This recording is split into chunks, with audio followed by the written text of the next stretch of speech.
कृष्णाय कृष्ण भक्ताय तद्भक्ताय नमो नमः। ओम नमो भगवते वासुदेवाय।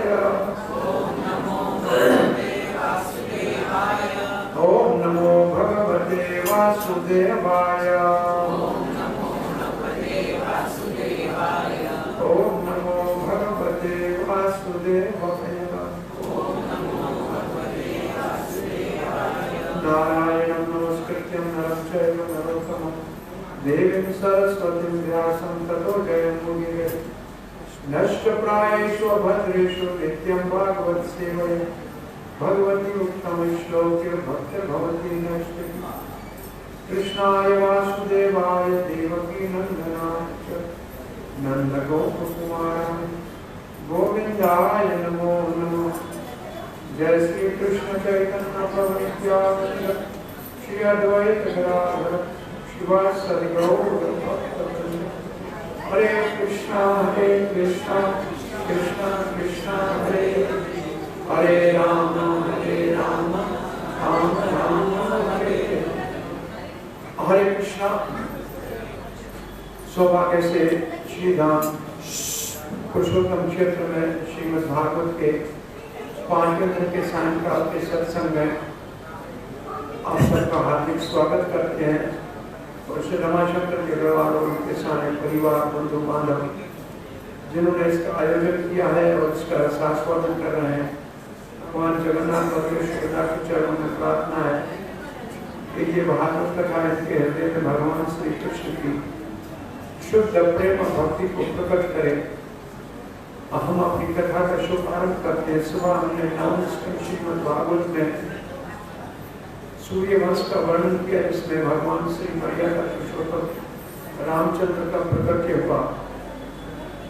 और फिर चंद्र वंश का वर्णन कर रहे थे, जिसमें पुरवा और उर्वशी के जो 5 पुत्र हुए, उनके वंश में आयु के वंश में आगे जानो ऋषि हुए और जानो ऋषि के वंश में आगे चल के गाधी महाराज हुए। गाधी महाराज को सतवती नाम की एक बहुत सुंदर कन्या थी। रीचक ऋषि के मन में विवाह का संकल्प हुआ और गाधी महाराज को कहा कि आपकी सुपुत्री राजकुमारी सतवती का विवाह मुझसे करो। महाराज ने कहा, कहाँ राजकुमारी, कहाँ ये ऋषि रीचक, इसको ना करेंगे तो ऋषि शराप दे देगा। अब इससे कुछ ऐसी चीज मांगी जाए जो इसको देना संभव ही ना हो। कहा, महाराज आपको कन्या से विवाह करना है राजकुमारी सत्यवती से, तो 1000 घोड़े सारे बिल्कुल सफेद, एक कान काला हो, लाइए और कन्या का पानी ग्रहण कीजिए। ऋचक ऋषि समझ गया कि राजा समझता है कि मैं ये घोड़े नहीं ला सकूंगा। ऋचक ऋषि चला गया वरुण देव के पास। वरुण देव को कहा, इस तरीके से राजा ने मेरे से घोड़े 1000 मांगे हैं और सफेद और से एक काला कान। वरुण देव ने घोड़े दे दिए, घोड़े लाकर दे दिए गादी को, और गादी की पूरी पुत्री सत्यवती के साथ विवाह हो गया ऋचक ऋषि। एक दिन सत्यवती की माता गादी पत्नी अपनी बेटी के पास गई और कहा कि आपका पति हमारा जमाता बहुत बड़ा ऋषि है, इसको कहो कि हमारे को पुत्र संतान हो, आपको भी हो बेटी और मेरे को भी हो, कुछ चारू पढ़ के दे दे।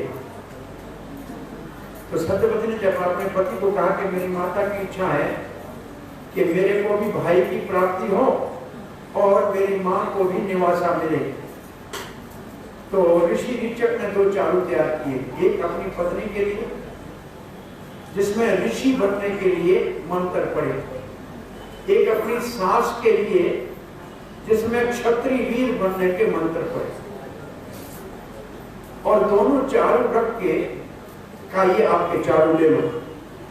ऋचक ऋषि चला गया स्नान करने। सत्यवती की मां ने कहा, अपनी पत्नी के लिए अच्छा मंत्र पढ़ा होगा, बेटी तुम्हारा चारू मेरे को दे दो, मेरा तुम पी लो, बदली कर ली। बेटी ने मां की बात मान ली, दोनों ने चारू पी लिए। रीचक ऋषि वापस आके कहता है ये तो बहुत अंधकार की बात, अन्याय हो गया। मैंने मेरे अपने पत्नी के लिए ब्रह्म ऋषि का चारू बनाया था, वो तो एक ऋषि चाहिए, और मेरी सास के लिए क्षत्रिय का चारू बनाया था, आपने उल्टा बना दिया। अपनी पत्नी को बोलता है आपका पुत्र बहुत क्रूर क्षत्रिय बनेगा, और सास को कहते हैं आपके घर में तो ऋषि कुमार आ जाएगा। पत्नी ने कहा पतिदेव मैं क्या करती, माता की आज्ञा का पालन करना मेरा धर्म है।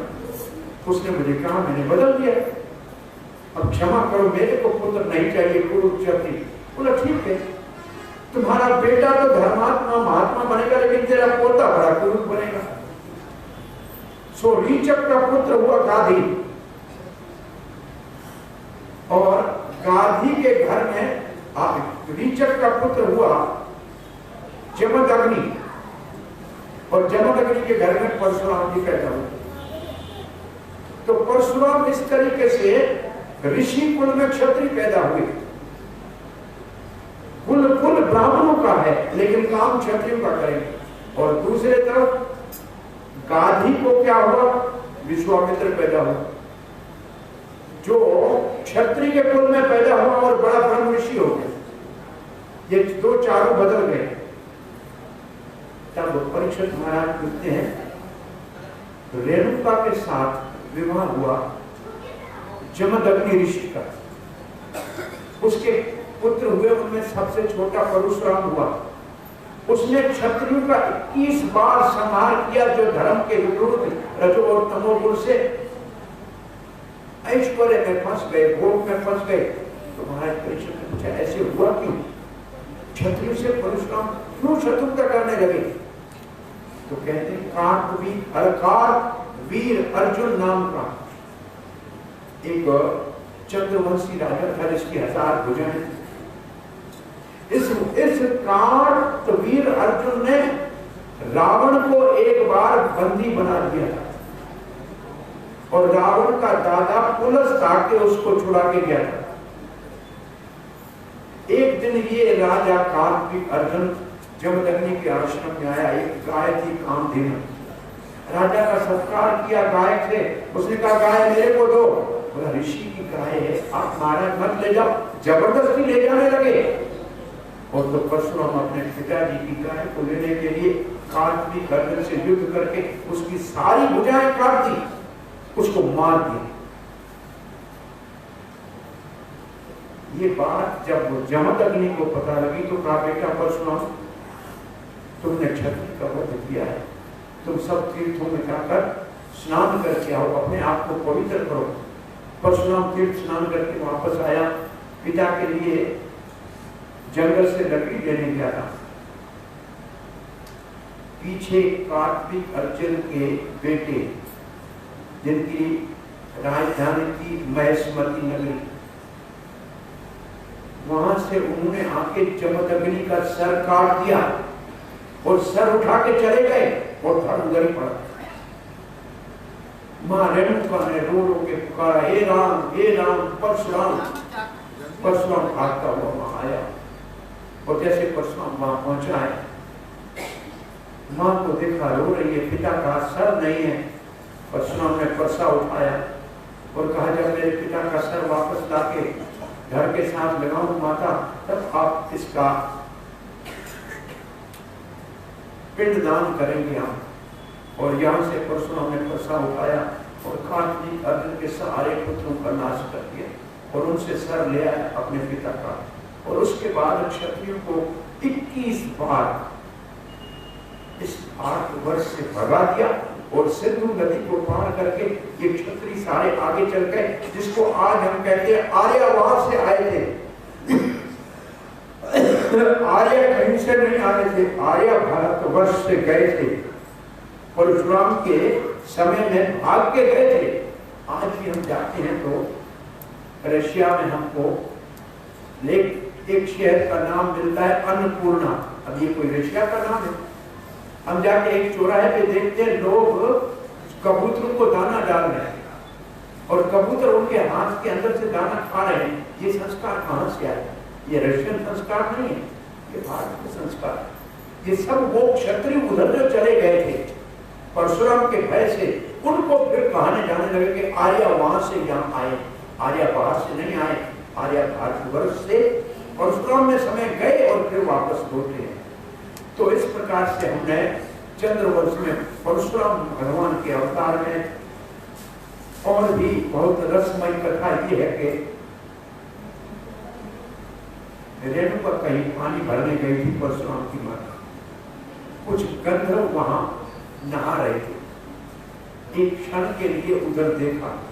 जमदग्नि ने कहा कि तुमने वहां क्यों देखा? और अपने पुत्रों को कहा कि इसका गर्दन काट। किसी ने नहीं कहा। परशुराम को कहा ये सब अनाज्ञाकारी पुत्र है, इन्होंने मेरी आज्ञा नहीं मानी है और ये माता तुम्हारे सबका गर्दन काट। परशुराम अपने पिता के बल को जानते थे, माता और अपने तीनों भाइयों के गर्दन काट। जमदग्नि ने कहा मैं बड़ा प्रसन्न हो गया, क्यों आशीर्वाद दो बेटा, आशीर्वाद मांगो। बोला पिता की आशीर्वाद ये दो कि मेरी माता भी जीवित हो जाए, मेरे भाई भी जीवित हो जाए और इनको ये पता भी नहीं लगे कि मैंने इनको मारा। और वो चारों उठ के बैठे। और मैंने आपको 3 दिन पहले बताया था परशुराम अपनी माता का पिंडदान करने कौन से सरोवर पे गए थे? कहाँ गई? आज कथा सुनने वाली शीला कहाँ चली?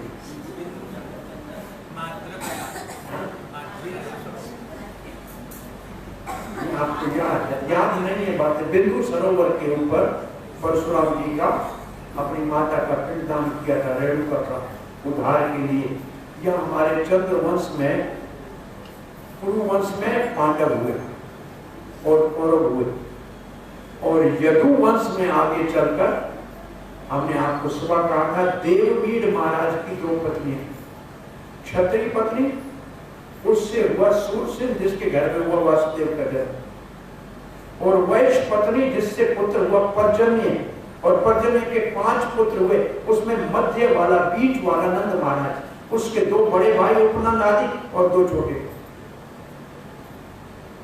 यहाँ फिर इतना नवे स्कंद में लिखा है कि वसुदेव और देवकी, वसुदेव का विवाह देवकी से हुआ, देवकी पुत्री से, और उनके यहाँ लिखा है बलराम 7वें गर्भ में आया और फिर बलराम रोहिणी का बेटा भी हुआ।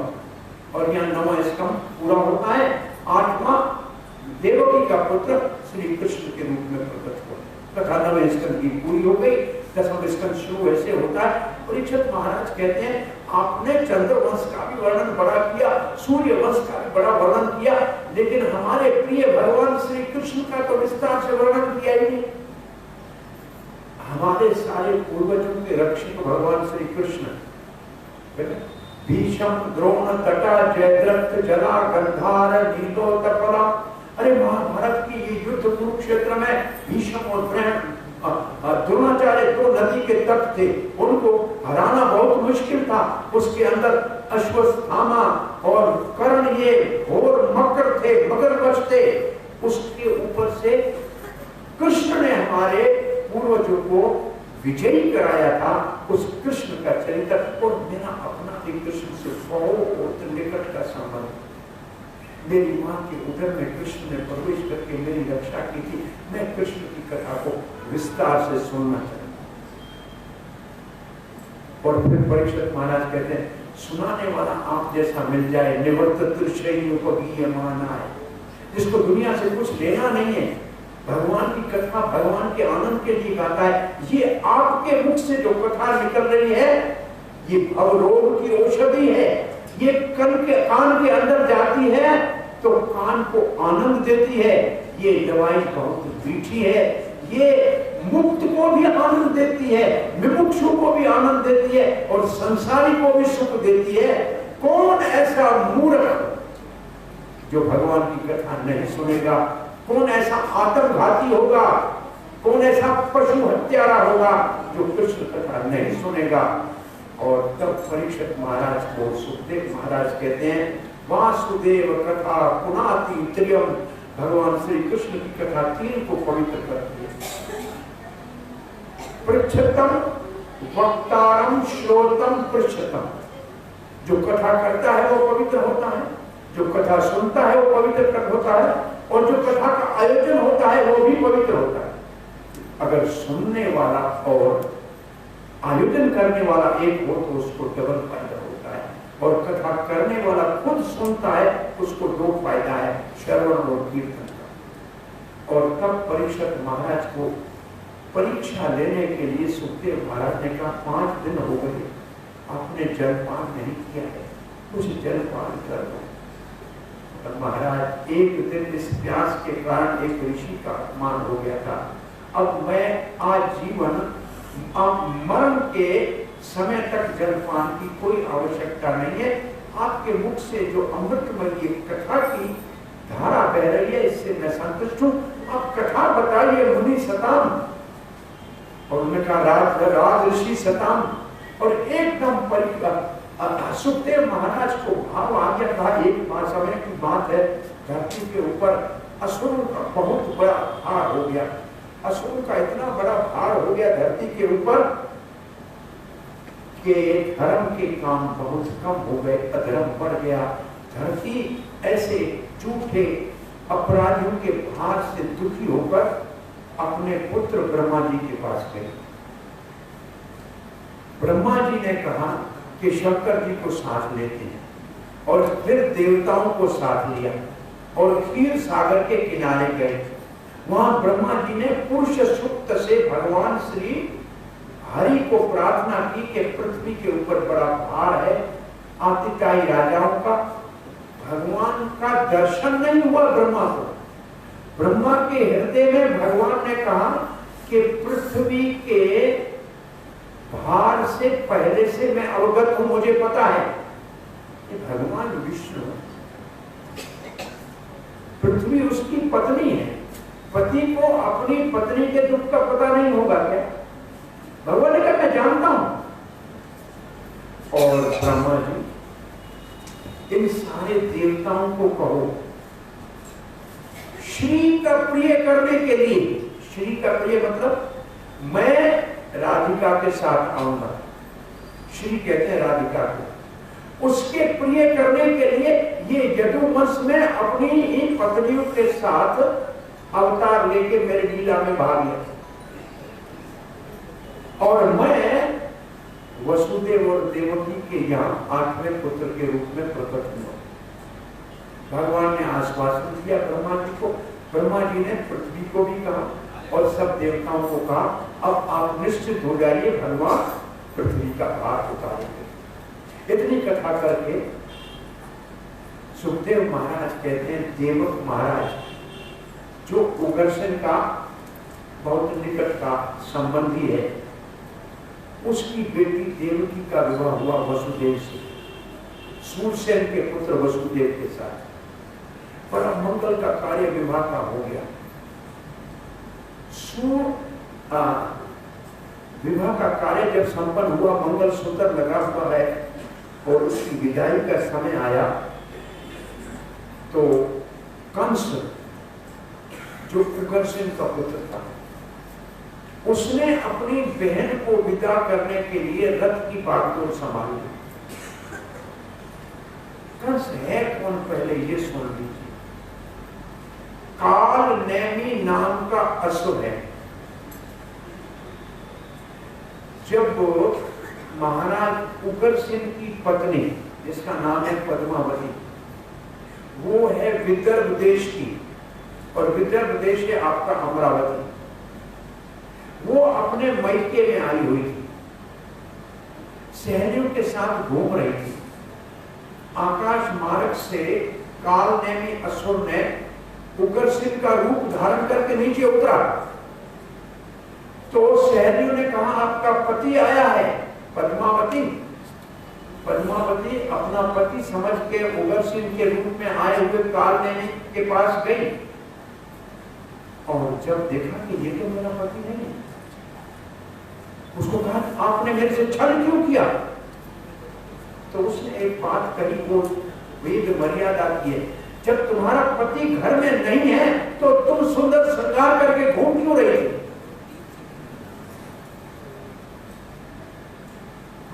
यहाँ उग्रसेन के घर में, पद्मावती के उदर में काल ने भी असुर ने अपने अंश के से कंस के रूप में प्रकट हुआ। तो कंस उग्रसेन का वास्तव में पुत्र नहीं है, कंस काल ने भी राक्षस है, असुर है। भगवान विष्णु उसको मारना चाह रहे थे, वहां से भागा था। तो कंस जा रहा है अपनी बहन को विदा करने के लिए। देवताओं ने देखा कि कंस इतना धर्मात्मा हो जाएगा तो हमारे भगवान को आने में देर लगते हैं। तो देवताओं ने आकाशवाणी करके कहा, ए मूर्ख कंस, जिस देवकी को तुम विदा करने जा रहे हो इसका 8वां गर्भ तेरा का। ये नहीं कहा कि लड़की या लड़का, 8वां गर्भ तेरा का। और ये असुर तब तक आपसे अच्छे हैं जब तक उनकी कामना के ऊपर आघात नहीं होता। कंस का प्रेम काफूर हो गया, उल्टे हाथ से देवकी के बाल पकड़े, सीधे हाथ से खड़ग निकाली और मारने के लिए तैयार हुआ। देवकी शांत है, देवकी ये नहीं कह रहा है भैया मुझे मत मारो, ना अपने पति को कह रहा है मेरी रक्षा करो। ऐसी शांत मूर्ति देवकी, उसका पुत्र भगवान नहीं बने तो किसका पुत्र बनेगा। लेकिन वसुदेव ने सब जाके, मेरा धर्म है, अब मेरी नवविवाहित पत्नी, अभी इसका मंगल सूत्र पहना हुआ है, मुझे इसकी रक्षा हर हाल में करनी चाहिए। कंस से लड़ नहीं सकता, बल से काम नहीं चलेगा, बुद्धि से काम लेना चाहिए। शाम दाम दंड भेद सारे राजनीति के जो नेम है उसका वसुदेव ने कहा, महाराज आप इतने बड़े कुल के भोज वंश के हो, आपकी बहन है, विवाह का मंगल कार्य है, आप जैसे दयालु बहन को मारोगे? ये उनकी प्रशंसा की। फिर कहा, मृत्यु का सबका एक समय के ऊपर निश्चित है, इसके बालक से मृत्यु होगा, ये अगर निश्चित है तो कौन बदल सकता है? ये भय दिलाया। फिर देखा कि कंस कुछ भी मानने को तैयार नहीं, तो वसुदेव ने देखा कि कैसे भी करे इस वक्त देवकी का प्राण बचा लेना चाहिए। तो वसुदेव ने कहा, आपको देवकी से तो डर नहीं है ना, इससे भय नहीं है ना, इसकी संतानों से भय है ना, तो मैं वासुदेव वचन देता हूं, उन सब इसके संतानों को आपको दे दूंगा, उसको छोड़ के जिससे आपको भय है। ये संस्कृत भाषा में लिखा हुआ है, इसको सब नहीं पढ़ पाएंगे, समझ पाएंगे, लेकिन वसुदेव ने कहा, ये इसके सारे संतान आपको दूंगा, जिससे आपको भय नहीं है, जिससे भय है वो नहीं दूंगा। कंस को भी वसुदेव के वचन के ऊपर पूरा विश्वास था। कंस ने वहीं छोड़ दिया, जाओ अपने घर। वसुदेव अपने घर आया देवकी के साथ। 1 वर्ष के बाद अंशुमान नाम है, या सुंदर नाम है, एक बालक पैदा हुआ वसुदेव और देवकी को। अपना वचन निभाने के लिए वसुदेव उस नवजात बालक को ले जाके कंस के हाथों में दिया। कहा, हे भोजराज महाराज कंस, ये आपकी बहन देवकी का पुत्र हुआ है, मैंने वचन किया था, इसको ले लो। कंस ने कहा, मुझे तो आत्मा से डर है, ये तो पैदा है, इसको मैं क्या करूं, ले जाओ। उसको कहते हैं, कंस इतना दयालु कैसे हो गए? मुड़ा वापस जा रहा बच्चे को लेकर, तब तक नारद जी कंस के घर में पधारे। नारद जी ने कहा, मैं देवलोक से आ रहा हूं महाराज, सारे देवता यदुवंश में अवतार ले रहे हैं, ये भगवान विष्णु पहला और 8वां कौन सा है, आप कैसे बताओगे? ये देखो मेरी 8 उंगलियां हैं, आप यहां से गिनो तो पहली ये है, और यहां से गिनो तो पहली ये है, तो ये पहली अगर है तो ये 8वीं है, और ये 8वीं को यहां से क्यों तो ये पहली हो जाएगी। ये अगर आपका काल हो तो अच्छा। अब एक प्रश्न उठता है, क्या नारद को पड़ी थी कि वसुदेव के बच्चों को कंस के हाथों मरवाए? बहुत बड़ा रहस्य है, अभी इसको आप सुनेंगे थोड़ी देर में। कंस ने अपना वचन तोड़ दिया, वसुदेव और देवकी को कारागृह में बंद कर दिया, उसके बच्चे को उसके सामने पत्थर के ऊपर पटक के मार। देवकी ने और 5 बच्चों को 5 वर्षों में जन्म दिया। हर एक बच्चे को कंस ने उसकी मां के सामने पत्थर के ऊपर पटक के मार। क्या इतना बड़ा निर्दयी है नारद कि देवकी और वसुदेव के पुत्रों को कंस के हाथों मराएगा? तो ये 6 कौन थे पुत्र? देवकी के घर में पैदा हुए, इसको कहते हैं षड गर्भ। षड का मतलब 6, गर्भ का मतलब देवकी के पुत्र। ये कौन थे? ये मरीचि के पुत्र थे, देवता थे। एक दिन मैंने आपको कहा था ब्रह्मा जी की एक कन्या हुई थी, उसका नाम वाट था। ब्रह्मा जी एक दिन अपनी कन्या काम के पीछे, काम के भाव से भागा, वाट के पीछे। ये 6 हंसे और इनके हंसने के कारण ब्रह्मा जी ने इनको श्राप दिया कि तुम असुर बन जाओ। और ये हिरण्याकश के यहाँ पुत्र के रूप में प्रकट हुए। लेकिन ये तपस्या कर रहे थे। हिरण्याकश ने कहा किसकी तपस्या कर रहे हो? तुम्हारे को तुम्हारा पिता मारेगा। और ये कालनेमी के अपने पुत्र थे, जो कालनेमी के हाथों मरने थे, क्योंकि ये नारद को मालूम था, इस बात को नारद जानता था कि मेरे को मरीचि के पुत्रों का उद्धार करना। जब कालनेमी मारेंगे तो ये मरने के बाद बलि महाराज के पास ये 6 पुत्र चले गए। द्वारका लीला में एक दिन की कथा आएगी, माँ देवकी के पास कृष्ण बलराम जाते हैं, माँ को प्रणाम करते हैं। माँ कहती है, बेटा आपने अपने गुरु सांदीपनि मुनि का बहुत पुराना मरा हुआ बच्चा वापस करके दिया था। मेरे 6 पुत्र कंस ने मारे, मैंने उसको दूध भी नहीं पिलाया, मेरी इच्छा उनको देखने की है। कृष्ण बलराम ने कहा, जी माँ अब आपके बच्चे लाते हैं। कृष्ण बलराम वहां से सूतर लोग चले गए। बलि महाराज ने उनका स्वागत किया, कहा कैसे पधारे भगवान। बोले ये 6 मेरे भाई जो आपके पास असुरधुनी में है, मेरी माँ इनको देखना चाहे। 6 बच्चों को लाए और माँ देवकी का बच्चों को देखकर स्तन में दूध आ गया। कृष्ण का प्रसाद दूध इन 6 असुरों को मिला और ये मुक्त होके वापस मरीचि के पुत्र। तो ये 6 कौन थे? ये बात आपको स्पष्ट समझ में आ गई। कालनेमी के पुत्र कालनेमी के हाथों मरने थे। और इसको हमारे आचार्य विश्वनाथ चक्रवर्ती ठाकुर लिखते हैं, देवकी भक्ति है, भक्ति का रूप है, कंस भय का रूप है। और ये 6 पुत्र 6 दोष है, काम क्रोध लोभ मोह मद मत्सर।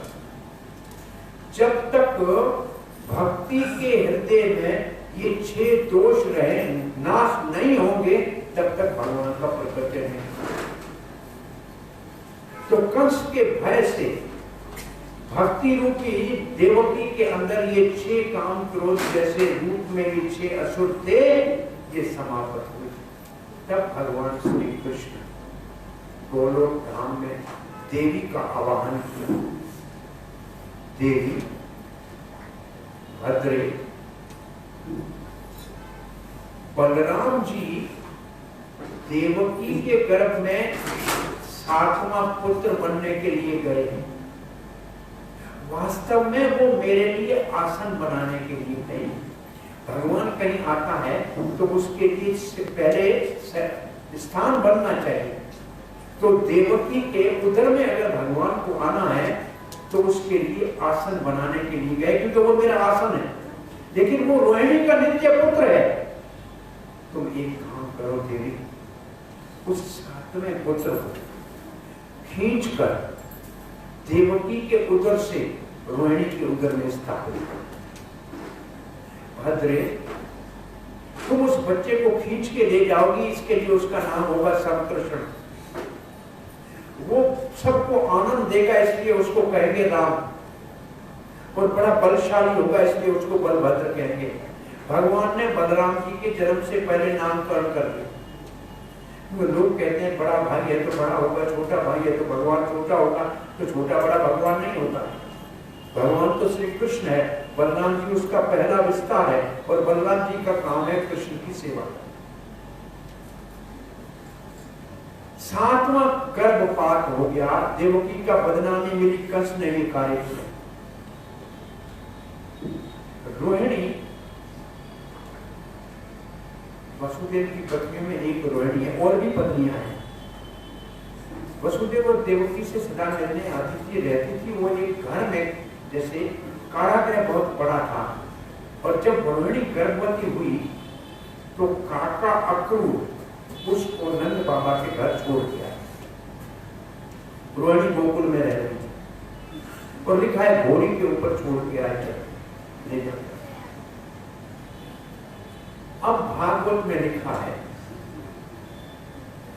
भगवान अपनी विश्वात्मा भक्तानां अभयंकर। भगवान जो विश्व की आत्मा है, जो सबके हृदय में परमात्मा के रूप में रहते हैं, उनका मुख्य काम है भक्तों को भय से मुक्त करना। भक्तानां अभयंकर अविशेष अंश भागेन, अपने सारे पहले अवतारों को साथ अपने लेकर प्रविष्ट या अंदर आएगा। मन अनंत दुंदुभी, अनंत दुंदुभी वसुदेव का नाम है। जब वसुदेव का जन्म हुआ था तो देवताओं के मृदंग ढोल दुंदुभियां अपने आप बज गई थी कि ये भगवान का पिता बने, तो उसका नाम है अनंत दुंदुभी। उसके मन में भगवान ने प्रवेश किया। भगवान सबके हृदय में है, लेकिन जिसके हृदय में वो प्रकट होता है उससे प्रकाश निकलता है, और वसुदेव से प्रकाश निकलने लगा। आपने देखा है फोटो होते हैं किसी महात्मा के चारों ओर प्रकाश होता है, इसका मतलब उसके हृदय में भगवान प्रकट हो गया है। और फिर वसुदेव के हृदय से, मन से, वो जो भगवान प्रकट हुआ था, देव रूप देवकी, देव रूप देवकी को जो है उसके हृदय में आ गया, और देवकी से और प्रकाश निकलने लगा, चमकने लगी देवकी। इसको लिखते हैं कि गुरु जब शिष्य को दीक्षा देता है तो अपने हृदय में प्रकट किया हुआ भगवान शिष्य के हृदय में स्थापित करता है।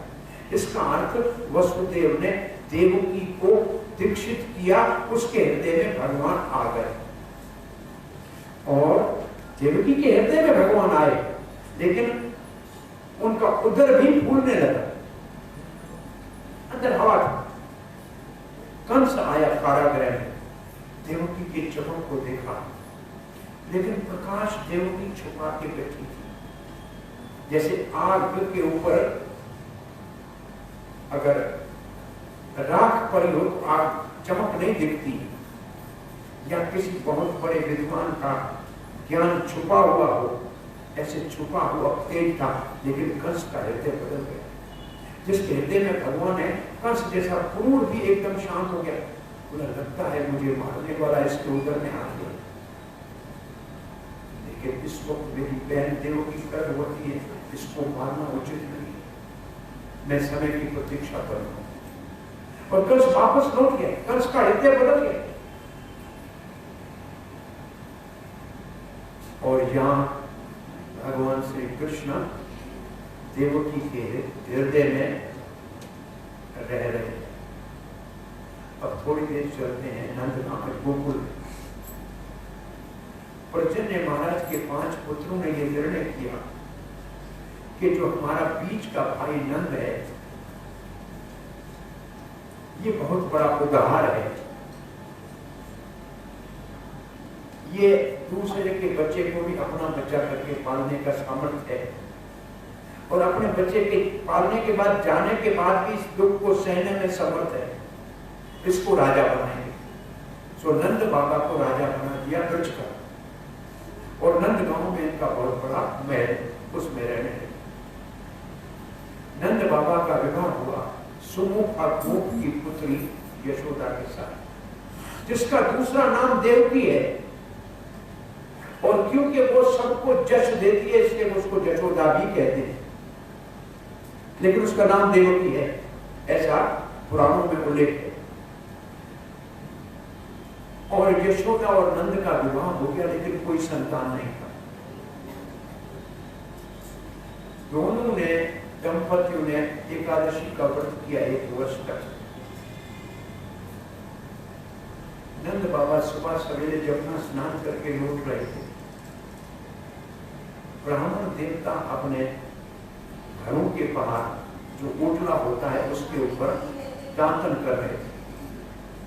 नंद बाबा ने अपने चप्पल उतारे, ब्राह्मणों को दंडवत प्रणाम किया, और सब ब्राह्मणों ने एक स्वर में कहा, पुत्रवान भवा नंद बाबा। नंद बाबा हंसने लगे कि अब 80 साल की आयु आने को हो गई, अब पुत्र होगा क्या?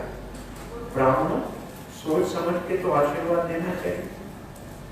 ब्राह्मणों की कहा कि सोच समझ के आशीर्वाद देते हैं, वो तो सच्चा हो या न हो, ये तो परमात्मा ने अंदर से प्रेरणा दी है, कृष्ण कृपा करेगा आपको पुत्र संतान। नंद बाबा घर गया, उसके घर में सालग्राम था, उसकी पूजा करने लगा। ब्राह्मण स्नान करके नहा धो के सांदले ऋषि के पास गए, कहा देव ऋषि, हे गुरुदेव, हमने नंद बाबा को आशीर्वाद दे दिया है कि उसको पुत्र होगा। तो इतने ब्राह्मण ने कहा है तो जरूर होगा, नंद जैसा उद्धार है उसको वो एक बड़ा यज्ञ करेंगे, हम 18 अक्षर गोपाल मंत्र का जप करेंगे, 1 करोड़ का पूरा अनुष्ठान करेंगे, पूर्ण आहुति करेंगे, ब्राह्मणों को जब प्रसाद खिलाएगा, नंद के घर में तो संतान होगा ही होगा।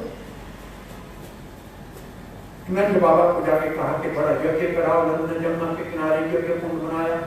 ब्राह्मणों ने, द्वापर युग के ब्राह्मण थे, द्वादश गोपाल मंत्र का पाठ किया, कृष्णा गोविंदाय नाम, वो बहुत सुंदर है। और जैसे पाठ किया उसका जो अंश होता है यज्ञ का, उससे यज्ञ करने लगे। और जब यज्ञ की पूर्ण आहुति हो रही थी, उस वक्त आकाश से नीले रंग का एक प्रकाश नीचे उतरा, और वो प्रकाश सीधा नंद बाबा के हृदय में प्रवेश किया। सबने देखा, और फिर नंद बाबा के हृदय से वो प्रकाश यशोदा के हृदय में स्थानांतर हुआ। तब सांदीपनि मुनि के यहाँ से पूर्णमासी अपने साथ मधुमंगल को लेकर ब्रज में आई, और यशोदा को देखकर कहती है, नंद रानी, तेरे घर में संतान होने वाला है। उन्होंने कहा, अरे पूर्णमासी, तेरे मुख में दही शक्कर ये कुटिया बना देते हैं, जहां रहो, तुम तपस्या करो, नंद के घर में यशोदा की झोली भर जाए। तो यशोदा भी यहाँ गर्भ होती है, वहां भी बालक होने का टाइम हो रहा है, समय है, सब 4-5 बजे तक। यशोदा उठ के नंद बाबा के पास आके कहती है, मैंने स्वप्न देखा। नंद जी कहना, मैंने भी स्वप्न देखा। बोला, कौन सा स्वप्न देखा आपने? नंद जी कहते हैं, मैंने स्वप्न, और यशोदा कहती है, मैंने स्वप्न देखा, एक नील मणि सुंदर बालक आपकी गोद में आपकी दाढ़ी से खेल रहा है। नंद जी ने कहा, यशोदा आपने कौन सा स्वप्न देखा? बोला, मैंने आपका स्तनपान करते हुए ऐसा ही एक सांवला सलोना नीलमणि बालक देखा। तब तक सांदले ऋषि इनके गुरु आ गए। गुरु से पूछा कि हमने ये स्वप्न देखा। गुरु जी ने कहा, आज रात को 12 बजे तक आपके घर में संतान हो। अब यहाँ इसको रखें। जब ये समाचार मिल गया, नंद बाबा ने अपनी बहन सुनिंदा को बुलाने के लिए अपने घर से गोपू को भेजा कि बहन को लेके आओ, क्योंकि घर में जब प्रसव होना है तो बुआ का होना बहुत जरूरी है, और सारे घर की चाबियां और काम बुआ के हाथ में आ जाता है। और नंद बाबा की बहन सुनंदा घर में आ गई, और सेविकाएं जो प्रसव करने के लिए थे वो भी आ गई। अब यशोदा का यहाँ पर बालक होने की तैयारी होगी। अब चलिए फिर चलते हैं कंस के कारण है।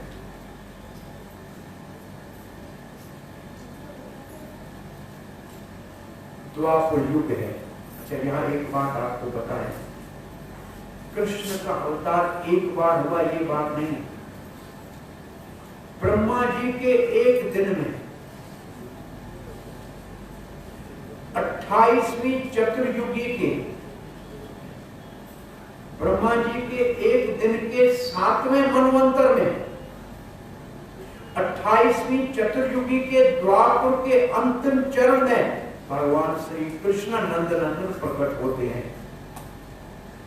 अब ब्रह्मा जी के 50 साल हुए, कितनी बार कृष्ण का अवतार हुआ है? पहली बार कृष्ण आए ये बात नहीं। तो इसका हम कहने ये जा रहे हैं कि 7वां मनवंतर है ये व्यवस्था जिसमें हम रह रहे हैं। 28वीं चतुर्युगी है। एक मनवंतर में 71 बार 4 युग बदलते, 71 टाइम। 28वीं चतुर्युगी का द्वापर का अंतिम चरण है। भाद्रपाद का महीना है। भद्र कहते हैं भले को। पहला इससे कौन सा महीना आता है? सुबह आपने कहा था आपको याद करना। पहले आता है श्रावण। श्रावण में करो श्रवण भगवान की कथा, तो भाद्रपाद में आपके हृदय में भगवान प्रकट होगा। जो करेगा श्रवण श्रावण में, आज भी श्रावण में बहुत कथाएं होती हैं। श्रावण में श्रवण करने से भाद्रपाद में भगवान का प्रकट होता है। तो महीना है भाद्रपाद। कृष्ण पक्ष है। कृष्ण आ रहा है तो कृष्ण पक्ष में आ रहा है।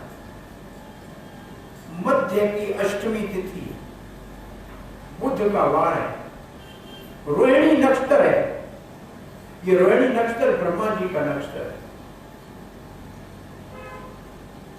इसको कहते हैं अजन्मा का नक्षत्र है। और ये चंद्रमा की पत्नी का नाम भी है। अब इस पक्ष की रोहिणी नक्षत्र है। भगवान श्री कृष्ण के अवतार का समय हो रहा है। उससे पहले ब्रह्मा जी शंकर जी को लेकर इंद्र नारद ये सब गर्भ स्तुति करने के लिए कंस के कारागृह में अदृश्य रूप से आए। और ये जो स्तुति है देवताओं की, ये इतनी सुंदर स्तुति है जिसमें इतने सुंदर श्लोक हैं। ये स्तुति अपने आप में एक अलग सत्संग 5-7 दिन करने जैसे। पहले श्लोक में कहते हैं भगवान आपका व्रत सत्य है। आपने कहा था आप आएंगे और आप आ ही गए। और फिर कहते हैं भगवान अगर आप नहीं आए तो फिर संसार सागर वाले संसार को पार कैसे होंगे? आप जब आते हैं तो आपके चरणों की नौका बनाकर ये महात्मा संसार सागर पार कर जाते हैं। महात्मा इतने महान है कि स्वयं पार करने के बाद नौका पीछे छोड़ के जाते हैं कि दूसरे भी पार करें। तब पाद पोते न महत्व कृते न, तो आपके चरण कमलों की नाव बनाकर भवसागर पार करते हैं। इस नाव में चढ़ना नहीं, ये भगवान के चरणों का ध्यान करना है तो भवसागर अपने आप सुपर के छोटा हो जाएगा। और ये नौका पीछे छोड़ कैसे जाते हैं? बोला भक्ति के साधन पीछे छोड़ के जाते हैं, अपनी संप्रदाय पीछे छोड़ के जाते हैं। जो उसका पालन करेगा वो भगवान के धाम जाने का अधिकारी बन जाएगा। और देवताओं ने कहा कि भगवान बहुत बड़े विद्वान अपने आप को समझते हैं कि हम क्रम में लीन हो गए, लेकिन आपके चरणों का जो अवज्ञा करते हैं वो पहले अपने पद से बीच नीचे गिर जाते हैं। लेकिन आप बड़े दयालु हो। और फिर वसुदेव और देवकी को कहते हैं अब आपका भय समाप्त हो गया। अब आपके रक्षा करने वाला और कंस का नाश करने वाला आ गया। अब उनके आने का समय हो गया, आप निश्चित हो जाओ। और उसके बाद प्रणाम करके सब देवता बाहर निकल गए। जैसे देवता बाहर निकले, सब दिशाएं बहुत निर्मल हो गई। दिशा में देखा, प्राची दिशा का नाम लिखा है। देवकी के हृदय में कृष्ण ऐसे आया। उदाहरण क्या दिया है? जैसे प्राची दिशा में चंद्रमा उगता है। उदाहरण क्या दिया है? सूर्य अस्त होते अपना प्रकाश चंद्रमा को देता है और चंद्रमा उगता है प्राची दिशा से। तो देवकी मानो प्राची दिशा है, उसके हृदय में कृष्ण चंद्र आया है। तो दिशाओं ने कहा अगर प्राची दिशा देवकी है तो अब हम तो मासी हो गई ना कृष्ण, हम भी तो दिशाएं हैं ना।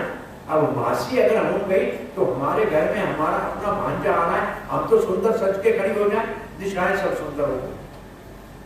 पृथ्वी में 6 ऋतुओं के फूल खिल गए।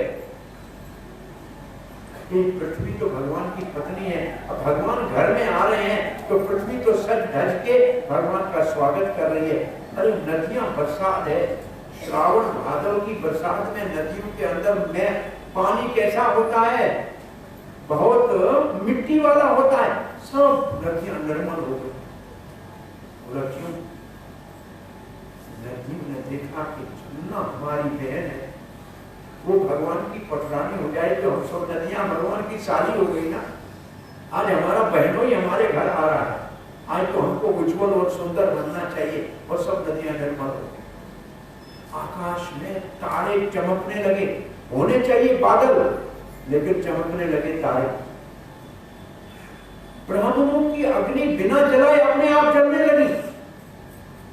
सबके हृदय शांत हो गए। भगवान के आने से पहले सब शुद्धिकरण हो गया वातावरण। फिर अजन्मा भगवान अब प्रकट होने का जब समय आया है, कंस के कारागृह में अचानक वसुदेव देखता है अद्भुत बालकम चतुर्भुजम, एक अद्भुत बालक, 4 हाथ हैं, शंख चक्र पद्म गदा लिया हुआ है, किरीट मुकुट पहना हुआ है। बालक को देख के वसुदेव आश्चर्यचकित होकर प्रणाम करने लगा और स्तुति करने लगा। और वसुदेव ने बड़ी सुंदर स्तुति करी तो देवकी स्तुति करने लगी। फिर कहती है भगवान 4 हाथों वाला किसी का बच्चा पैदा हो तो लोग हंसी उड़ाए, और जिसके पेट में पूरा ब्रह्मांड होता है वो मेरे पेट में कैसे आया, लोग इसको भी नहीं मानेंगे। इसलिए आप कृपा करके छोटे बच्चे कर। देवकी के कहने के ऊपर चतुर्भुज रूप ने बोलना शुरू कर दिया। कहा सुनो वसुदेव देवकी, तुम पहले कृष्ण और शत्रुपा थे, तुमने बड़ी तपस्या की थी। मैं जब आपके सामने प्रकट हुआ तो आपने कहा कि आप जैसा पुत्र चाहिए। हमने कहा हम जैसा पुत्र होता नहीं है। हम अपने वचन को सत्य करने के लिए पहले आपके घर में कृष्ण गर्भा बन के आए। दोबारा आप दोनों कश्यप और आदित्य हुए, मैं आपके घर में वामन देव बनकर आया। आज आप वसुदेव देवकी, आपका मैं वसुदेव कृष्ण आज प्रकट हुआ।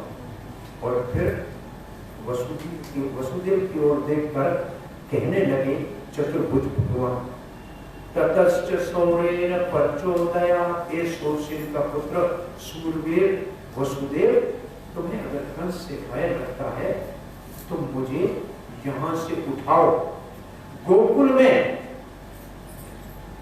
नंद भवन में यशोदा के पलंग के ऊपर रख के वहां मेरी अनुजा छोटी बहन जो माया है उसको ले गया।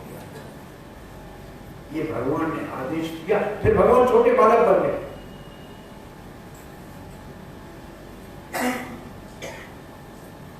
वसुदेव ने उस छोटे बालक को, कहते हैं मां देवकी का मन था इसको दूध पिला दो।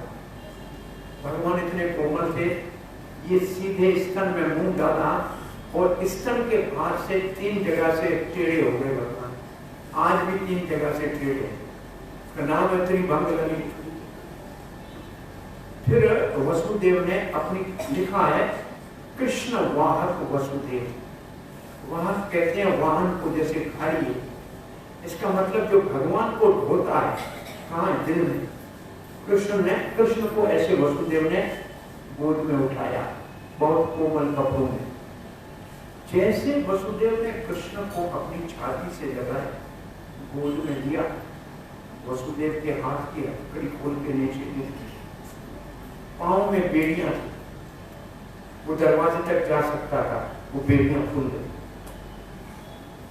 दरवाजे के पास पहुंचे, दरवाजे में बड़े बड़े ताले लगे थे।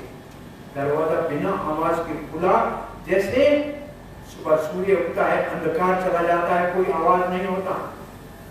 और माया ने सब जो चौकीदार थे सबको सुला दिया। वसुदेव कारागृह से बाहर निकल आया बिना किसी बिगड़ के। वहां जब बालक पहुंचा, इंद्र ने देखा हमारा हितकारी भगवान अवतार लेकर आया है। स्नान भी किसी ने नहीं कराया, हल्की सी बूंदाबांदी इंद्र करने लगा कि भगवान का अभिषेक करो। इंद्र को ध्यान आया एकदम, ये लोग बाहर गर्मी में सोए हुए हैं चारपाइयां रखकर, ये वसुदेव बच्चे को लेके जा रहा है। किसी ने कंस को बताया तो संकट हो जाएगा। ऐसी मूसलाधार बारिश, हाथी की सूंड जितना पानी ऊपर से बरसने लगा, आंखों के सामने की चीज दिखाई नहीं दी। बाहर सोए हुए सब अंदर चले गए। निर्विघ्न वसुदेव जमुना जी के तट पे पहुंचे। आज जमुना जी बरसात के कारण ऐसे घोर जमुना जी में है जैसे कोई बहुत बड़ा सागर हो, डर लगे। लेकिन वसुदेव सूरसेन का पुत्र सूरवीर जमुना में प्रवेश करता, जैसे जमुना में प्रवेश किया है, जमुना का पानी बढ़ने लगा। छाती से उठाया, बच्चे को सर के ऊपर रखा। नहीं तो सर के ऊपर उठा के नहीं जा रहे थे, टोकरी में बच्चे को नहीं ले जाते, कोई आलू से बैंगन नहीं है, बेटा गोद से ले जाते हैं। लेकिन जब पानी यहां से ऊपर आया तो वो सर के ऊपर लिया और वसुदेव के नाक पर पानी आया। तब वसुदेव ने जोर से चिल्लाया, कोई ले ले, कोई ले ले, मेरे बच्चे को कोई बचा ले। तो एक गांव है जमुना के दूसरे तट, गोकुल के पास, उस गांव का नाम है कोयला गांव। आज भी उसको कहते हैं कोयला गांव। कोई ले ले, कोई ले ले मेरे बच्चे को। उस वक्त भगवान ने अपना चरण बाहर निकाला, जमुना जी का दर्शन चरण का करके जमुना जी ऐसे नीचे बैठ गई, वसुदेव के घुटने जितना पानी हो गया। और लिखा है जैसे हिंद महासागर ने श्री रामचंद्र को रास्ता दिया था, ऐसे जमुना जी ने कृष्ण के पिता वसुदेव को रास्ता दिया। ये जमुना महारानी भगवान के पिता को डरा क्यों रही थी? वो श्री कृष्ण को बताना चाह रही थी कि मेरे अंदर कालिया सर्प आके बैठा है, आप तत्काल मेरे शुद्धिकरण करना, मैं आपकी प्रियसी हूं। ये जमुना का भाव था। लेकिन भगवान के चरण का दर्शन किया, जमुना जी नीचे बैठ गई, वसुदेव दूसरे तट पे पहुंच गए। नंद बाबा का तो भाई था, आपको पहले बताया, रास्ता मालूम था नंद महल का, ये जा रहा है नंद महल। उस तरफ भी कह के गया सामरिया कि आज रात को 12 बजे वाला बालक होगा। तो उस घर में भी सब तैयार होंगे, बैठेंगे, गाएंगे, बजाएंगे, बालक होगा। लेकिन उस तरफ योग माया ने सबको सुला दिया, मथुरा में सबको महामाया ने सुला दिया और गोकुल में सबको योग माया ने सुला दिया। दोनों में अंतर क्या है? माया भगवान के बेमुख को सुलाती है, योग माया भगवान के भक्तों को भगवान की लीला के लिए सुलाती है। दोनों अलग हैं।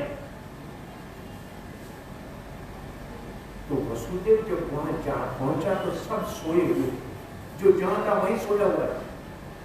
वसुदेव अंदर चला गया सीधा यशोदा मैया के कक्ष में और अपने बालक को वहां रखा और वहां एक कन्या थी, उसको उठाया और वसुदेव बाहर आया। जमुना ने भगवान के पिता को रास्ता दिया। कुछ लोग ऐसे कहते हैं वसुदेव भगवान को छोड़ के माया को ले जाए। नहीं, वसुदेव भगवान की आज्ञा का पालन करते हैं।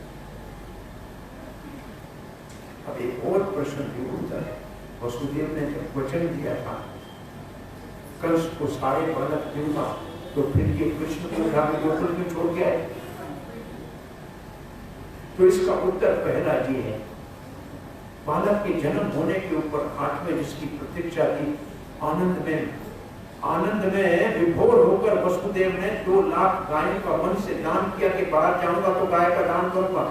फिर सोचा आज मुझे कुछ बलिदान देना चाहिए। कौन सी मेरी प्यारी चीज है जो मेरे बच्चे के ऊपर मैं निछावर करके दे दूं। वसुदेव ने देखा मेरा सबसे प्रिय है तेरा वचन। आज मैं मेरा ये वचन कृष्ण के ऊपर और के निछावर करके जमुना में डाल देता हूं। मैं भगवान की आज्ञा का पालन करूं या कंस की आज्ञा का पालन करूं। कहते एक बार बीरबल के साथ अकबर बाजार में गया तो एक बैंगन को देखा। अब बैंगन बड़ा अच्छा है। बीरबल ने कहा महाराज देखो रंग कितना अच्छा है, ऊपर तो इसके किलक ही लगी हुई है, इसके ऊपर तो मुकुट पहना हुआ है, ऐसा तो कोई और सब्जी होता ही नहीं। अच्छा ले लो बैंगन। ले लिया। रात को पका खाया, सुबह पेट खराब हुआ अकबर का। कहा अरे बीरबल बैंगन तो बहुत पाई बात है, महाराज इससे बेकार कोई सब्जी दुनिया में होती नहीं है, ये तो कभी नहीं खाना चाहिए। कहता है कल कह रहे थे अच्छी है, आज कह रहे बुरी हो। महाराज मैं आपका नौकर हूँ, बैंगन के बाप का नौकर थोड़ी हूँ। आपने कहा अच्छी, मैंने कहा अच्छी। आपने कहा खराब, मैंने कहा खराब। तो मैं कोई बैंगन का नौकर थोड़ी हूँ। तो वसुदेव ने कहा मैं कोई कंस का नौकर थोड़ी हूँ। जब कृष्ण कह रहा है कि मुझे छोड़ के आओ तो मैं कृष्ण की आज्ञा का पालन करूँ। और दूसरा प्रश्न मैंने आपको पहले ही उत्तर दिया। वसुदेव ने वचन ये दिया था कि आपको वो सब बच्चे दूंगा जिससे भय नहीं है, और जिससे भय है वो नहीं दूंगा। अगर वसुदेव वो बच्चा भी क्रूर कंस को देगा तो काहे के लिए कृष्ण वसुदेव का पुत्र बने। वसुदेव उस कन्या को देखकर आए और भगवान के पिता को जमुना में रास्ता दे दिया। सब सोए थे, अंदर पहुंचा, बच्ची को नीचे रखा, हथकड़ी अपने आप कर दी। भगवान का जो भगवान को गोद में लेते हैं उसके बंधन खुल जाते। आज माया को नीचे रखा है, हथकड़ी पड़ गई, बेड़ी पड़ गई, संतरी सब जाग गए। बच्ची ने रोना शुरू किया। भागते हुए कंस को बताने के लिए गए। कंस को पगड़ी भी सर पे नहीं थी, वो तो सारी रात जाग के कृष्ण आएगा। अरे यहाँ तक कहते हैं कि उसकी पत्नी अस्थि और प्राप्ति कोई चीज लाती थी भोजन की, तो कहते हैं चमक क्या रहा है, ये कृष्ण आया क्या, ये बच्चा है क्या, मेरे को मार देगा। इतना डरता था कि हर चीज में उसको कृष्ण दिखाई देता है। आज कंस जब वहां पहुंचा तो पहली बार देवकी ने कहा कि भैया ये मेरा आखिरी संतान है और ये लड़का भी नहीं है, लड़की है, इसको आप मत मारो। ये बड़ी होगी, मैं आपके पुत्र को विवाह के दूंगी, ये आपकी पुत्र वधू होगी। देवकी कह रही थी लोग सुनेंगे कल कि अपने बच्चे को बचाकर यशोदा की बच्ची का बलिदान दे दिया देवकी ने। इसलिए देवकी ने पूरा प्रयास किया कि इस बच्ची को बचा सके, लेकिन क्रूर कंस ने उसको देवकी के हाथों से छीन लिया और उसको पत्थर के ऊपर पटकने के लिए फेंका। उसके हाथ से निकल के 8 भुजाएं हो गई और कहने लगी, हे दुष्ट कंस, तेरे को मारने वाला पैदा हो चुका है। ये जो असुर है ना, ये देवी के बड़े भक्त होते हैं, इससे डरते। एकदम कंस ने कहा प्रणाम देवी माँ, और उसका मन बदल गया। वसुदेव को कहता है भैया मुझे माफ करना, देव की बहन मुझे माफ करना। ये देवता आकाशवाणी में झूठ बोलते हैं। उसने कहा आपका 8वां गर्भ मारेगा, ये तो लड़की क्या, ये तो देवी निकली, मुझे क्षमा कर। तो देवकी और वसुदेव ने तो बड़े उदारता से कहा कि हम तो आपसे कोई शत्रुता नहीं है, हमारे बात में जो था वो हो गया। हाथ किया कोई बराबर नहीं करता, उनको रवाना कर दिया घर। कंस सुधर गया थोड़ी देर के लिए, वापस जैसे घर पहुंचा अब नींद भी नहीं आई तब तक इसके सारे। अब यहाँ बीच में दो बातें आपको बोलनी थी कि जब वसुदेव को कारागृह में बंद किया देवकी के साथ, तब सारे यदुवंशियों को वहां से भगाया और अपने बाप उग्रसेन को बंदी बनाया और कंस स्वयं राजा। उसका पिता जेल खाने में पड़ा था कारागृह में, और राजा जब बन गया तब जरासंध इसका सुसर, जिसकी दो बेटी अस्ति और प्राप्ति इसके घर में है, और चाणूर, मुष्टिक, पूतना, अघासुर, बकासुर, ये सारे दुष्ट इसके पास आ गए और ये इसके मंत्री बन गए। जब सुबह कंस ने समाचार सुना कि 8वां लड़का नहीं था, वो तो देवी थी, और कह के देखिए आपको मारने वाला पैदा हो गया। उसने कहा महाराज डरने की क्या बात है, सारे देवता आपके नाम से कांपते हैं, ब्रह्मा विष्णु महेश को छोड़कर। 10 दिन के अंदर जितने बच्चे गर्ज में पैदा हुए सबको मरवाने का बंदोबस्त करो। और कंस ने ऐसी क्रूरता का आदेश दे भी दिया। ये इधर बात हो रही, उधर चलते हैं नंद के घर, सब सोए हुए हैं। भगवान श्री कृष्ण ने कहा मैं इनके घर में बिन बुलाए आया हूं और ये हमें नींद में सोए हैं, इनको जगाना चाहिए। भगवान ने रोना शुरू किया। आवाज रोने का सुना तो सुनंदा दौड़ती आई, और जो प्रसव करने के लिए रखी हुई नर्स थी उसने जाके कहा कि देखो देखो लड़का लड़की। उसने कहा लड़का है। सुनंदा दौड़ती जाके नंद बाबा को कहती है आपको बधाई हो, आपके घर में लाना आया। नंद बाबा ऐसे ही कपड़ों के साथ जमुना नदी में कूद गए नहाने के लिए, क्योंकि कपड़ों के साथ कोई स्नान करता नहीं, लेकिन बहुत खुशी हो पुत्र के जन्म की, तो जितने छींटे ऊपर जाते हैं उतने पितृ प्रसन्न होते हैं। और नंद बाबा ने नहा लिया है। आज नंद के घर में सुबह सुबह बहुत बड़ा उत्सव होने वाला है, उसको कहते हैं नंद उत्सव। अब थोड़ा सा आपको और रहस्य बता देते हैं। वसुदेव और देवकी के यहाँ चतुर्भुज रूप में भगवान प्रकट हुए। ये ब्रह्मा जी की प्रार्थना के ऊपर धरती का भार उतारने के लिए आए।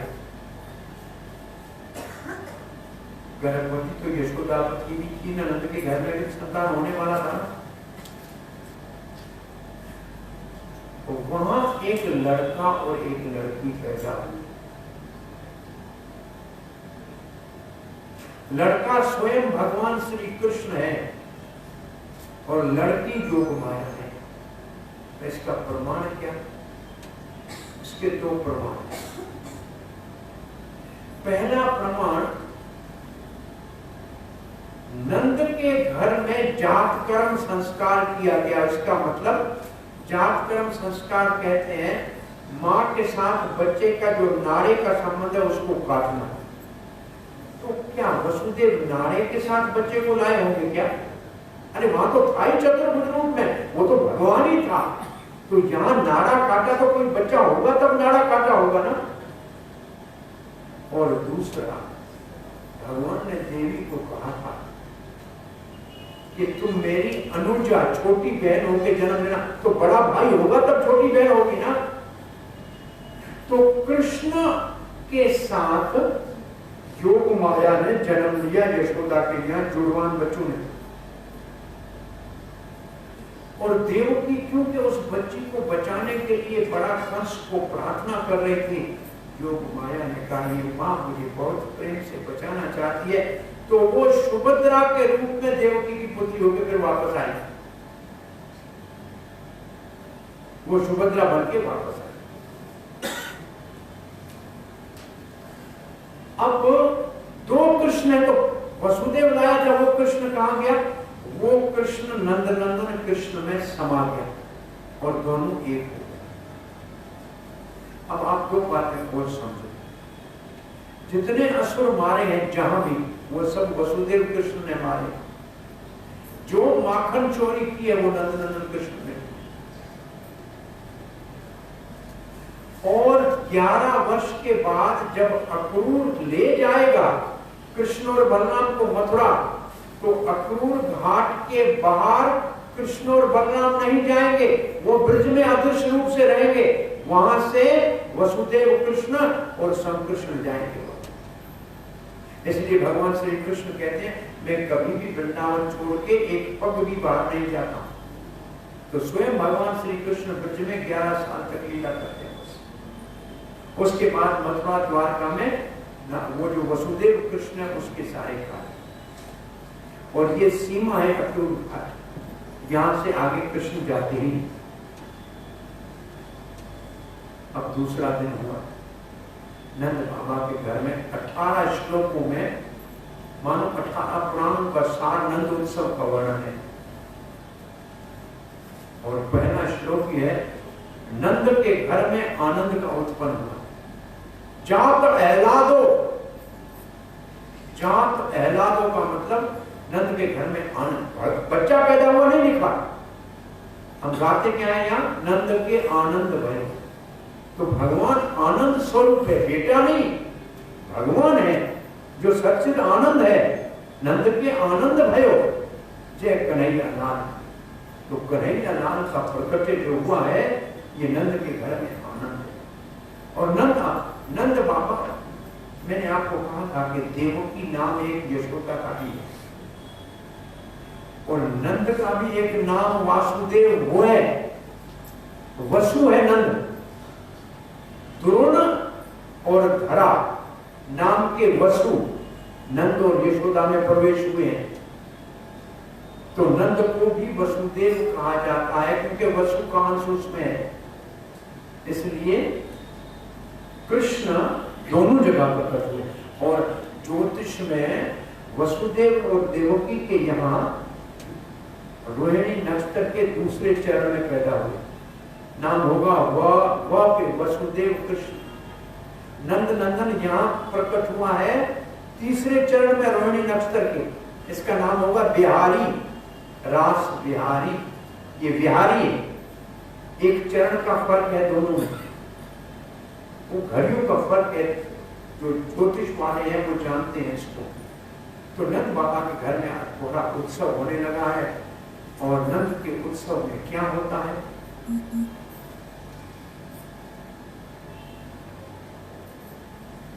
लिखा, बड़ी अच्छी बातें लिखा है। सबसे पहले ग्वाल बाल जो थे ना, उसने कहा हमारे लिए अब नंद के घर में भैया एक नया ग्वाला आ गया है, आज हम गैया चराने नहीं जाएंगे, ले चलो सारी गैया सजा के नंद के घर में। ग्वाल बाल सब नंद के घर में आ रहे हैं। और सारे बूढ़े गोप, जब से नंद के घर में बालक होने की संभावना थी, नए नए कपड़े बनाए थे, अपने पेटियों के अंदर बंद करके रखे थे। जब नंद के घर में उत्सव होगा तब ये नए नए रेशमी कपड़े पहनेंगे। सारे गोपों ने रेशमी कपड़े पहने, पगड़ी बांधी है, काजल लगाया है, मूंछों को तेल लगाया है, और चमकते हुए नंद बाबा को बधाई देने के लिए आने को तैयारी की है। और सारी गोपियां, यशोदा की सहेलियों ने घर से तेल, हल्दी आदि सामान लिया है, बड़े बड़े उपहार लिए हैं, और बच्चे के दर्शन के लिए यशोदा के पास आ रही हैं। और यशोदा के पास जब ये सब आ रही हैं, यशोदा आपके लाला का मुख दिखाओ, बोला नजर लग जाएगी। बोला देखो तो सही हम सामग्री क्या लाई है, अरे नजर उतारने की सामग्री लाई है, अरे ये तो चिर जिए, ये हमारा राजा बनेगा, हम तो आशीर्वाद देने आए हैं। और उसके बाद कहीं कांदो उत्सव लिखा है कि स्नान कराया, ब्राह्मणों को बुलाया, स्वस्ति वाचन किया नंद बाबा ने, और फिर उदारता से दान दिया। बोला नंद बाबा कितना दान दे रहे थे, बोला बिना देखे गाय दे रहे थे, घोड़े दे रहे थे, हाथी दे रहे थे। देवता बड़े बड़े ब्राह्मणों के रूप में इस नंद उत्सव में भाग लेने के लिए आए। शंकर बाबा भी अपने नंदी को पकड़ के बैल चढ़ के आए टिकने के लिए। नंदी के पूंछ को पकड़ के शंकर जोर से पकड़ गए कि कहीं नंद बाबा भूल में मेरे बैल को दान न कर। और पार्वती मैया अपने आंचल से गणेश को छुपा दिया कि ये छोटा कहीं हाथी का बच्चा समझ के दान न कर दे, क्योंकि नंद बाबा ऐसे दान कर रहा था कहीं देख नहीं रहा था। और जो सोना ले जा रहे थे रास्ते में वो कहते अरे नंद के घर से सोना है, वो तो हीरे मोती, उसने सोना वहीं फेंक दिया और गली में सोना फेंका जाके हीरा मोती लाया। और ब्रज की गली गली में लक्ष्मी का निवास है, रमण हो रहा है, हर जगह सोना चांदी पड़ा हुआ है। इसका मतलब ब्रज में लक्ष्मी सब जगह अपना ऐश्वर्य दिखा रही है। और फिर एक दही कांदो उत्सव दिखा है। दही कांदो उत्सव का अर्थ होता है, इसको घृतांबू कहते हैं। घृतांबू, घृत का मतलब होता है घी, और उसके अंदर दही, दूध, घी और फिर रंग मिलाते हैं। और ये मटका दही दूध का भर के आते हैं। जब तक नंद बाबा का मित्र वृषभानु अपनी पत्नी कीर्तिदा जो अदा की मैया है, उसके सर के ऊपर बड़ा सा मटका भर के दही का, घी का, घृतांबू का लाते हैं। और नंद बाबा को सब कहते हैं अब उठ के आपके घर में बच्चे का जन्म हुआ है, नाचो।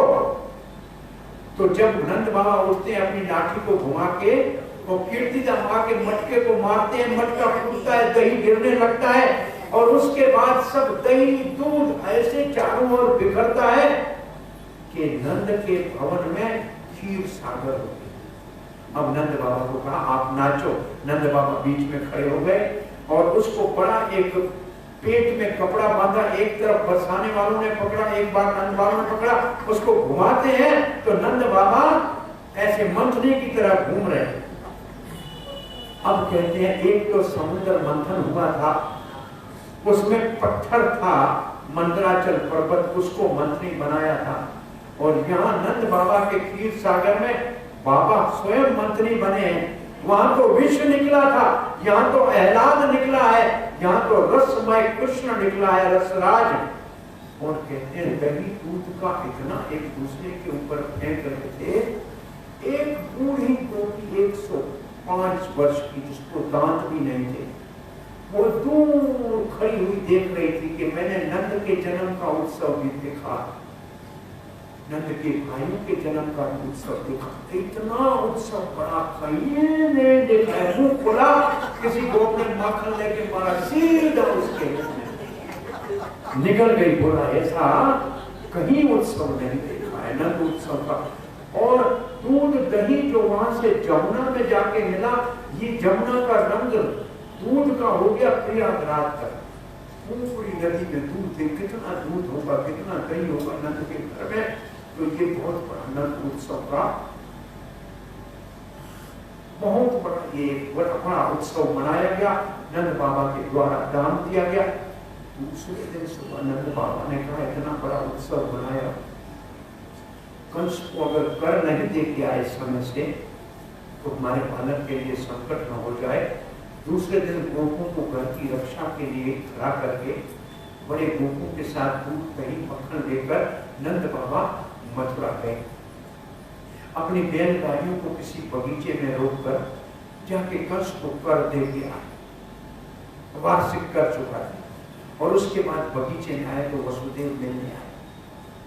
अब कंस और नंद और वसुदेव का मिलन हो रहा है मथुरा में बगीचे। वसुदेव कह रहे नंद बाबा बड़ी खुशी की बात है, इस उम्र में आपके घर में संतान हुए, आप बड़े भाग्यशाली। अपना दुख नहीं बता रहा है वसुदेव, नंद की खुशी में खुश हो रहा है।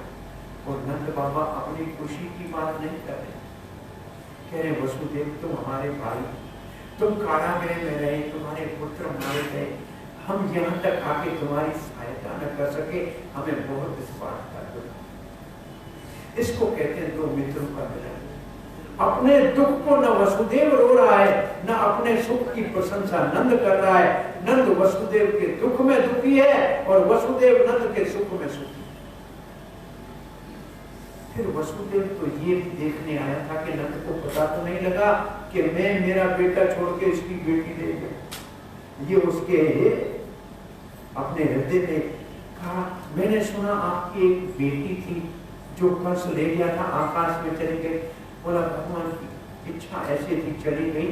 और फिर वसुदेव ने कहा, तुम्हारा बेटा बलराम रोहिणी का पुत्र आपके घर में, बलराम तो अभी नाम नहीं हुआ है, मेरा रोहिणी का पुत्र आपके घर में, आपको ही पिता माता कहता होगा। जी हाँ, बहुत अच्छा बालक है, बड़ा प्रेम से अभी जन्म हुई तो 8 दिन बड़ा है, सिर्फ 15 दिन 8 दिन का फर्क है। पूर्णिमा बलराम की है, अष्टमी कृष्ण का जन्म। तो वसुदेव को ये पक्का निश्चय हो गया कि नंद बाबा को ये पता नहीं है कि मेरा लड़का वहां छोड़ के उसकी लड़की में देगा। और यहां से वसुदेव एक बात कहते हैं कि नंद राय, अब अधिक समय बतका में मत रहो, बड़े ब्रज में उपद्रव होने वाले हैं। नंद बाबा उपद्रव का नाम सुना, बैलगाड़ियां अपने और जो उनके गाड़ी खींचने वाले बैल थे उसको जोता और रवाना होने की तैयारी करने लगे। यहां से ये तैयारी कर रहे हैं जाने की, और वहां से कंस ने जो कहा था सब मंत्रियों के सलाह के ऊपर कि जितने बच्चे ब्रज में हुए हैं सबको मार देना चाहिए, तो ये काम दिया बकासुर की बहन पूतना।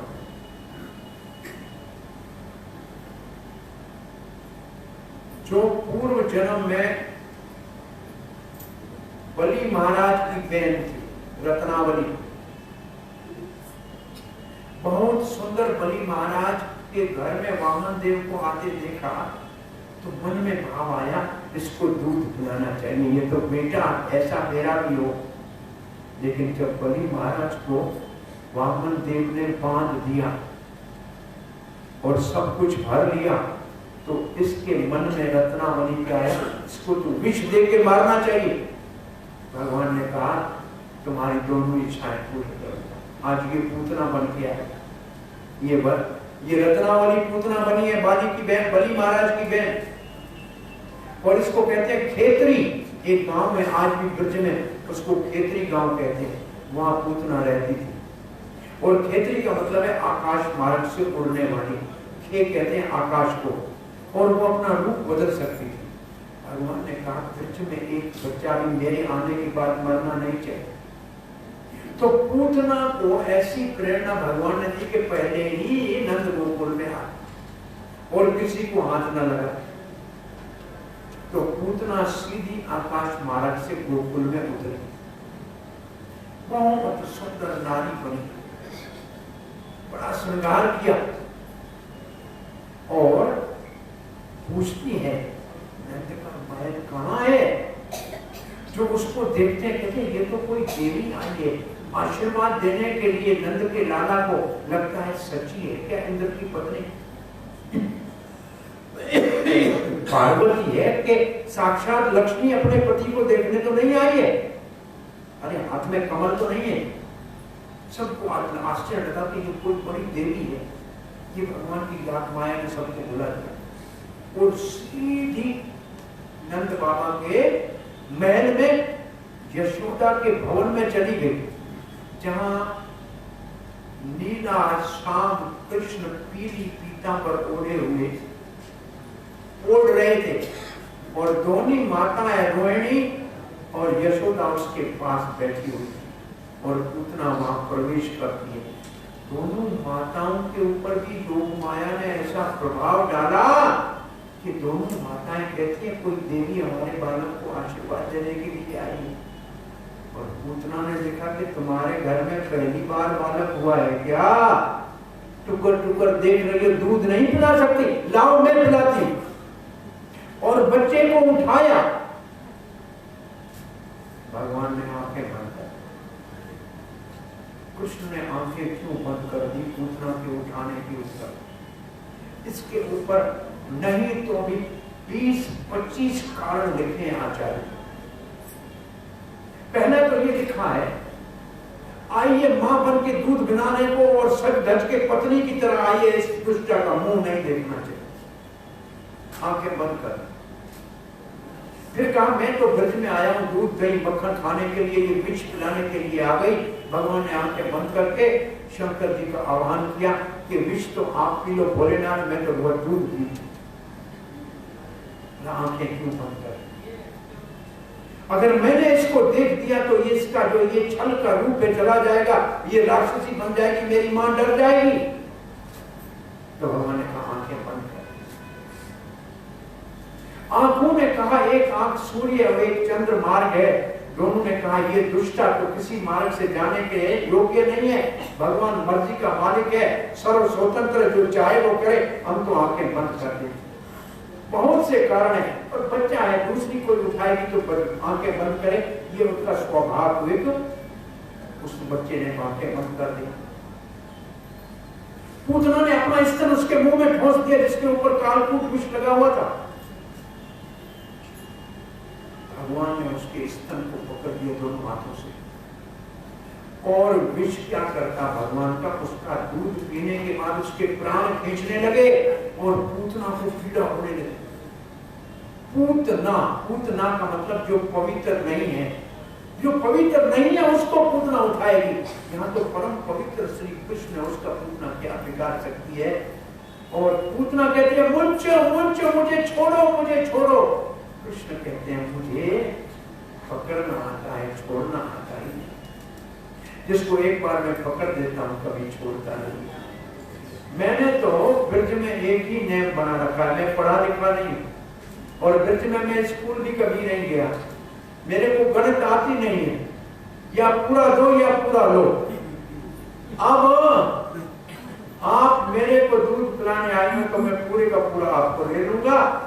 और भगवान ने प्रेरणा दी कि यहाँ से भागो, और जैसे पूतना यहाँ से भागी है और कंस का जो बहुत सुंदर बगीचा था 12 कोस का, वहां पहुंची है, तो पूतना का प्राण निकला है, और वो असली अपने बड़े 12 कोस के रूप में एक ऐसी, जिसके दांत ऐसे लग रहे थे कि कोई पर्वतों की श्रृंखला है, नासिका कोई बड़ी गुफाएं हैं, पेट बड़ा तालाब है, और दो ये जंगहें लग रही थी कि नदी के दो तट हैं, और उसके पास बहुत बड़े बिखरे हुए थे लाल, और इतना अपने भयानक रूप में पूतना आ गई, और कृष्ण उसकी छाती के ऊपर बैठा है।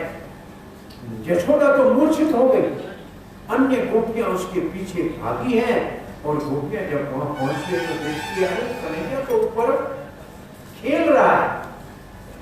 गोपियों को डर नहीं लगा, गोपी को बिल्कुल डर नहीं लगा। गोपी ने क्या किया, गोपी को ऊपर कैसे चढ़े, ये जो पूतना के केश पड़े थे ना, उसको चोटी जो लंबी थी उसकी सीढ़ी बनाई, उसको आपस में बांध के बनाई लंबी सीढ़ी। ये केश पूतना के अलके कहते हैं, केश को कहते हैं अलके। अलके जाके अलीगढ़ में गिरी, हाथ गिरा हाथरस में, कहते ये नाम पूतना की जगह जहां जहां बाल गिरे वो अलीगढ़ बन गया, और हाथ गिरा वो हाथरस बन गया। ये ब्रजवासियों का भाव है। और बालों के ऊपर से चढ़ के पूतना के सर के ऊपर पांव रख के कृष्ण को उठा के गोद में लिया है, और गोपियां नीचे आके कहती है अरे इतनी राक्षसी की छाती के ऊपर बैठा है, इसको पवित्र तो करना चाहिए। गाय का पूछ लिया, गाय के फूल की धूली ली और उसका तिलक लगा रहे हैं सारे अंगों के ऊपर। फिर गोपियों को ध्यान आया हम ही अपवित्र हो गई, इस मुर्दी पूतना एक राक्षसी के सर के ऊपर चढ़ गई थी। फिर उन्होंने आचमन किया, फिर कृष्ण के हर अंग के ऊपर रक्षा का मंत्र पढ़ने लगी। ये माता उनको भागवत से जो गोपियों ने कृष्ण की रक्षा के मंत्र पढ़े ये पढ़ने चाहिए, ये अपने बच्चों की रक्षा के लिए पढ़ने चाहिए। कृष्ण की रक्षा पहले गाय की पूंछ से हुई, और बाद में कृष्ण गायों की रक्षा करेंगे। पहले गायों ने कृष्ण की रक्षा की, फिर कृष्ण गायों की रक्षा करेंगे। और फिर बच्चे को लाया, और जैसे यशोदा मैया को बालक को दिया है, माँ ने स्तन दिया, बच्चे ने पीना शुरू किया। माँ ने कहा मेरे बच्चा ठीक है। माँ को जान में जान आई, यहाँ तो ये इतना उपद्रव हुआ। वहां से नंद बाबा की बैलगाड़ी उस स्थान पे आई, देखा अरे ये बड़ा पहाड़ बीच में कहां से आया, हम यहाँ से सुबह गए थे, रास्ता साफ था। वसुदेव सच्चा है। वसुदेव ने कहा था कंस में उपद्रव होंगे, वसुदेव कोई देवता। नंद बाबा बहुत सरल वैश्य है, वसुदेव क्षत्रिय है, उसको कंस की चाल का पता था, इसलिए नंद बाबा ने देखा ये तो राक्षसी है, फिर कहा कि राक्षस वापस जीवित हो सकते हैं, इसलिए जो वहां रहने वाले अंतिज थे उनको बुलाया कि कुल्हाड़ी लेके इसके टुकड़े टुकड़े करो। पूतना के टुकड़े टुकड़े किए, फिर लकड़ी रख के उसका अग्नि संस्कार नंद बाबा ने कराया, और उसके शव से निकलने वाला जो धुआं था उसमें अगरबत्ती और उगरू की खुशबू 10 किलोमीटर तक पहुंची। अरे जिसके मेरे भाई जिसकी छाती के ऊपर भगवान बक्सस्थल में बैठा, जिसका दूध पिया, वो इतनी खुशबू वाली हो जाए तो कौन सी बड़ी बात। तो ये पहला पूतना का भगवान ने उद्धार किया। ये पूतना कौन है? वैसे हमारे आचार्य कहते हैं पूतना अविद्या है, पूतना झूठ मूठ का गुरु है, जो कहता है भगवान मिलाऊंगा लेकिन धोखा देके विष्णु में अटकाता है और विष खिलाता है। इसको भगवान ने पहले ही मार। राम अवतार में पहले तारका को मारा है, कृष्ण अवतार में पहले पूतना को मारा है, जो अविद्या है। इसके बाद मेरे ख्याल में इस कथा को यहाँ विराम देने में छोटा प्रोग्राम बना हुआ है, आप उसका दर्शन कीजिए। कल यहाँ से भगवान की बाल लीलाओं की कथा से सुबह के सत्र में जो है गोवर्धन पूजा करेंगे और शाम को रुक्मणी विवाह तक पहुंच जाएंगे। कृष्ण भगवान कृपा करेगा। जगन्नाथ की जय। हरे कृष्णा। श्रीमद् भागवतम की जय।